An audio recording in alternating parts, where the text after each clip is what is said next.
Hello everyone, good morning. Hope you all are fine. I'm Kalani Trivedi, continuing the lecture of TY BCom Sem 6, that is of English subject. We are discussing units of textbook. Textbook we have already completed 2 units, unit 6 and 7. Unit 6 was all about the Bhisti tribe, water tribe, જે ભિસ્તી લોકો પાણી પહોંચાડવાનું કામ કરતા, જે અત્યારે લુપ્ત થઈ રહી છે પ્રજાતિ ભિસ્તી, જુમા ભિસ્તી આપણે સાંભળેલું નામ, એના ઉપર હતું. સેકન્ડ હતું એ space travel, billionaire investing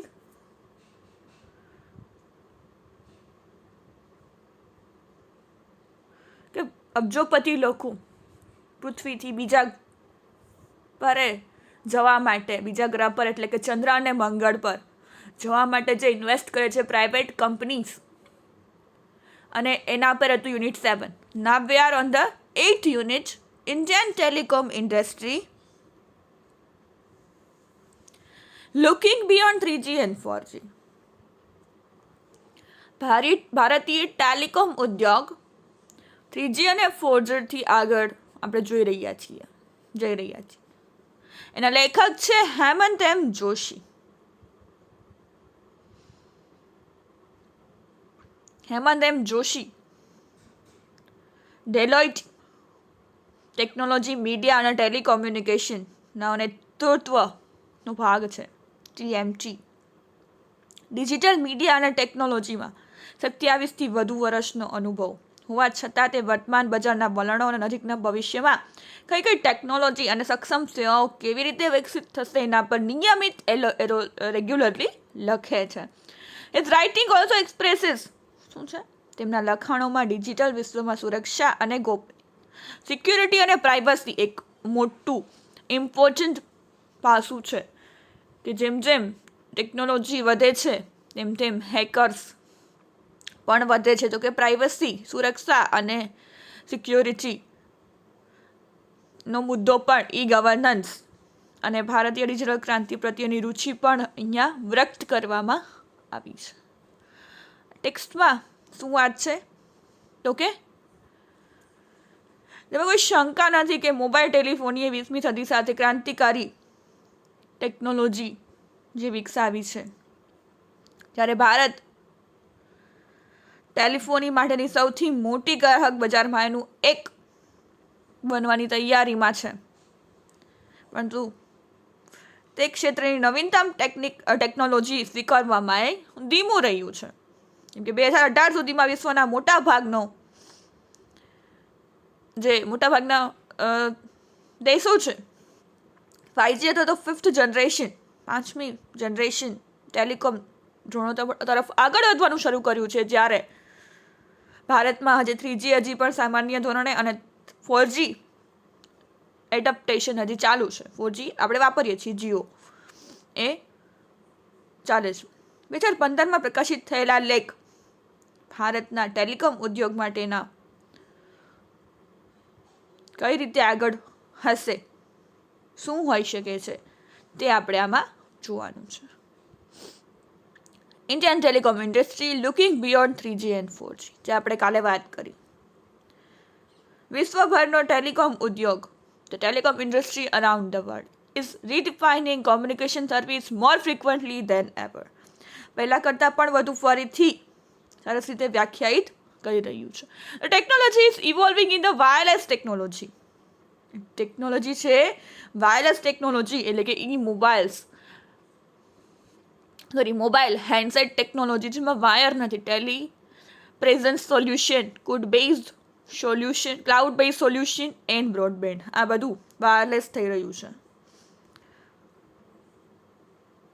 Tally presence solution, handset technology, mobile, cloud base solution and broadband, આ બધું વાયરલેસ ટેકનોલોજી અત્યારે આવી રહી છે.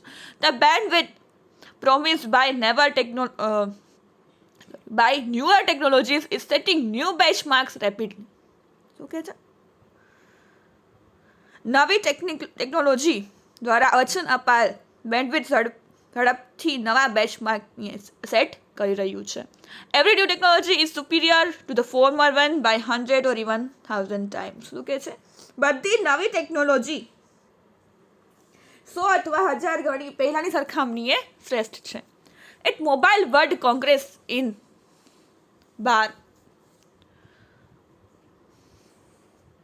બાર્કેલોના. શું કહે છે?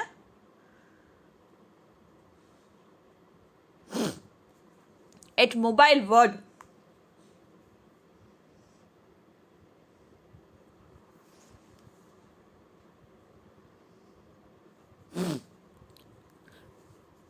this year, the leaders of the world's wireless industries showcased their next big idea, 5G. શું કહે છે? કે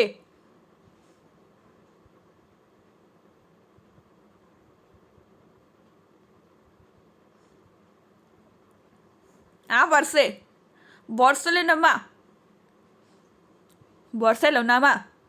મોબાઈલ વર્લ્ડ કોંગ્રેસમાં વિશ્વના વાયરલેસ ઉદ્યોગોના નેતાઓ તેમના આગલા મોટા વિચાર 5Gનું પ્રદર્શન કર્યું. Expected to be running by 2020, જે 2020 સુધીમાં ચાલુ રહેવાની ધારણા છે. The 5G technology can bring paradigm shift in the wireless networks with new features like. 5G technology wireless નેટવર્કમાં નવી સુવિધાઓ સાથેના દાખલામાં કયા કયા ફીચર્સ હશે તો એ જોઈએ. Faster speed up to 10 Gbps, 10 Gbps સુધીની ઝડપી ગતિ, reduced latency of 1 millisecond, 500 times faster than current LTE technologies. હાલની LTE ટેકનિકો કરતાં 500 ગણી ઝડપી 1 મિલીસેકન્ડની વિલંબમાં ઘટાડો. ગ્રીન એન્ડ સસ્ટેનેબલ ઇન્ફ્રાસ્ટ્રક્ચર, ટકાઉ અને લાંબુ ચાલતું infrastructure. Flexibility enabling different wireless technologies to coexist and share resources. સુગમતા, વિવિધ વાયરલેસ ટેકનોલોજી સંસાધનોને એકસાથે રાખવા અને વહેંચવા માટે સક્ષમ. Highly secure network offering seamless and uninterrupted connectivity. એકીકૃત અને અવિરત જોડાણની ઓફર કરતું અને સુરક્ષિત નેટવર્ક. Scientists at the University of Sydney in Australia and the University of Surrey have achieved 5G speed of 1 Gbps during a test. University of સિડનીના scientist જે ઓસ્ટ્રેલિયામાં છે અને યુનિવર્સિટી ઓફ સર્રે બંનેએ એક પરીક્ષણ કર્યું છે. એમાં 5Gની ગતિ હાંસલ કરી છે, જેમાં 1 Gbps એમની સ્પીડ હતી.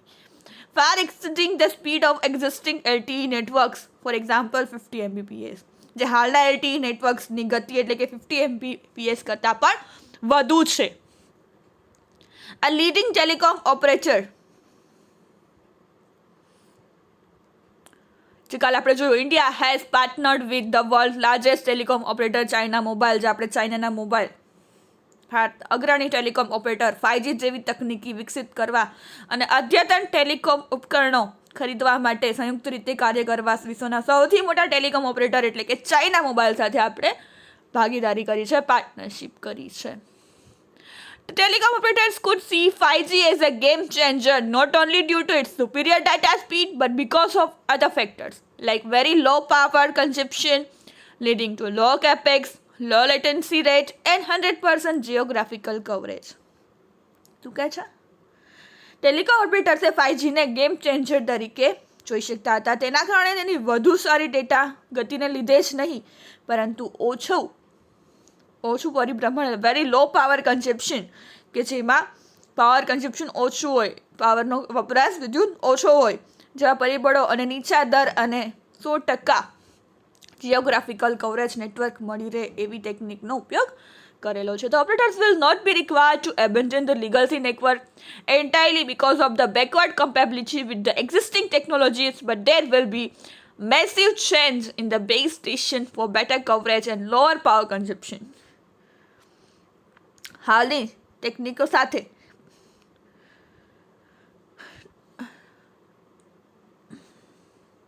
એબન્ડન ધ લીગસી એટલે કે ઓપરેટરોએ લેગસી નેટવર્કને સંપૂર્ણપણે છોડી દેવાની જરૂર રહેશે નહીં, પરંતુ વધુ સારી કવરેજ અને ઓછા વિદ્યુત વપરાશ માટે બેઝ સ્ટેશનોમાં મોટા પાયે પરિવર્તન આવશે.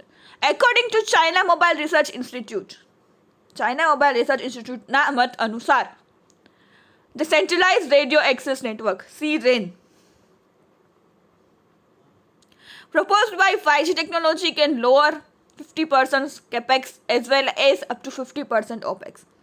જેમાં 50% capex અને 50% opex comparison to distributed BTS એમાં 3G network છે. It will also lower energy consumption by 71% compared to traditional RAN system.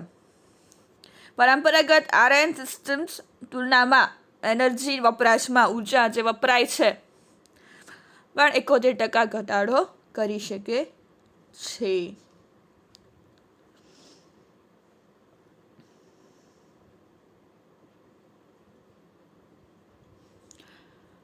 Despite launch of 3G service in 2010, there is a less than 10% penetration in India. However, the 3G adoption has picked up in 2013 and 14, showing growth of 140% during that period. Like 3G and case of 4G has also not been meaningful so far.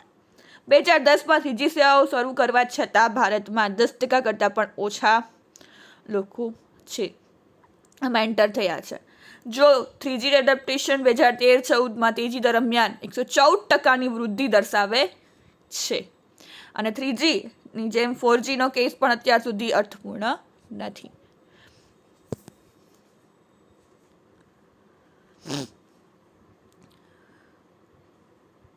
It has been 4 years since operators won spectrum for launching 4G service in India. શું કહે છે?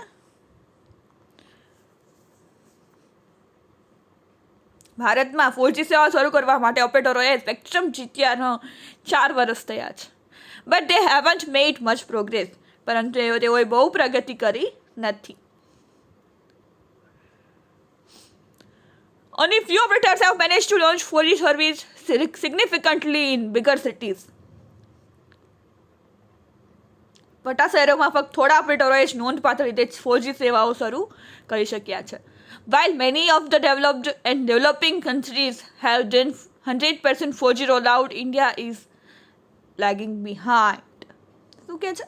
જ્યારે ઘણા વિકસિત અને વિકાસશીલ દેશો developed અને ડેવલપિંગ 100% 4G રોલઆઉટ કર્યું છે, જ્યારે ભારત હજી એમાં પાછળ રહી જાય છે.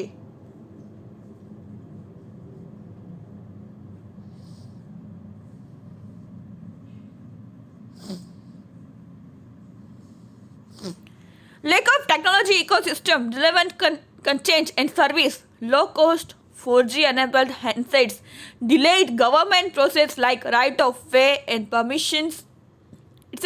are causing delay in the launch of 4G services and greater penetrations of 3G.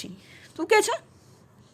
Technology ecosystem સંબંધિત સામગ્રી અને સેવાઓનો અભાવ, ઓછી કિંમતે 4G સક્ષમ હેન્ડસેટ, સરકારની પ્રક્રિયામાં વિલંબ જેવી કે રાઇટનો માર્ગ અને પરવાનગી વગેરે 4G સેવાઓ શરૂ કરવામાં વિલંબ 3Gના વધુ પ્રવેશને કારણે છે. 3G વધુ ચાલે છે અને 4G એટલું નથી ગવર્મેન્ટ પ્રોવાઈડ કરતી એવું અહીંયા કહેવામાં આવે છે કે ટેકનોલોજીમાં ઇકોસિસ્ટમ સંબંધી સામગ્રી અને સેવાઓનો અભાવ છે. એટલા માટે અત્યારે હજી આપણે 4G નેટવર્ક એટલું નથી આવ્યું જ્યાં એ બીજા દેશોમાં 2014-18 પછીથી 5G નેટવર્ક ચાલે છે and we are on just 4G network. શું કામ? એના કારણો આપેલા છે.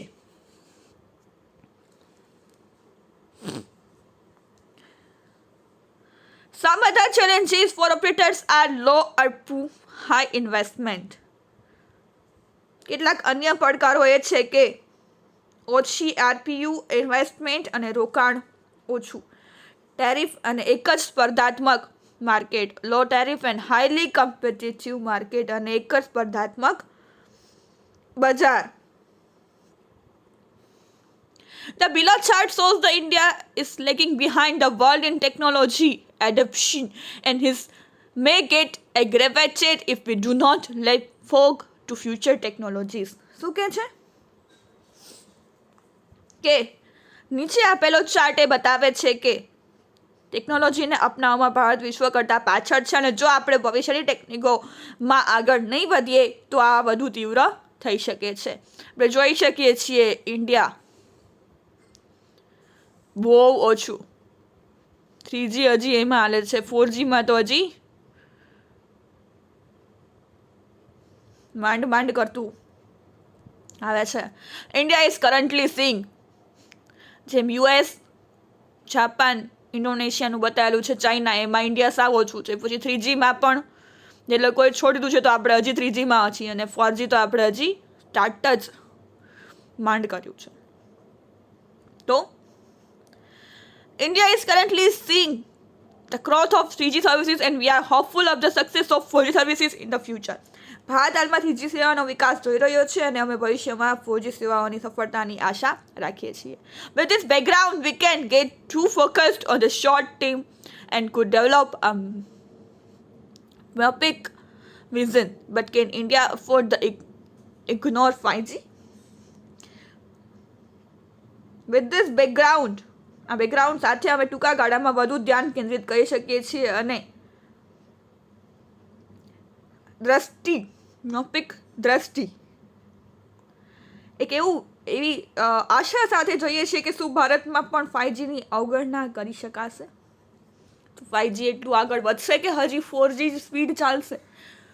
કેમ કે જે રીતે ટેકનોલોજી, જે આપણા ઉપકરણો, જે સર્વિસીસ ગવર્મેન્ટ દ્વારા પ્રોવાઈડ કરવામાં આવે છે, બધાનું આપણને માહિતી આપીને કીધું કે શું કામ હે ને ઇન્ડિયા હજી 4G સુધી છે ને અમુક જગ્યાએ 3G ચાલે છે, શું કામ હે ને? તો એના રીઝન્સ આપ્યા, અને શું હવે 5G ટેકનોલોજી એટલી ઝડપથી આપણે અહીંયા એડેપ્ટ કરી શકશું, આવી શકશે, કે હજી એની અવગણના જ થશે? તો it's all about looking beyond 3G and 4G. 3G અને 4Gની પણ ઉપર એટલે કે 5G સ્પીડ પર જવું. શું કામ ભારતની telecom industry, Indian telecom industry એટલી પાછળ છે, એની વાત કરી, અને ક્યાં ક્યાં એની ખામીઓ છે ને કઈ રીતે ચાલે છે. It's all about today's lecture. We'll continue in the next lecture. So thank you for listening. Have a nice day.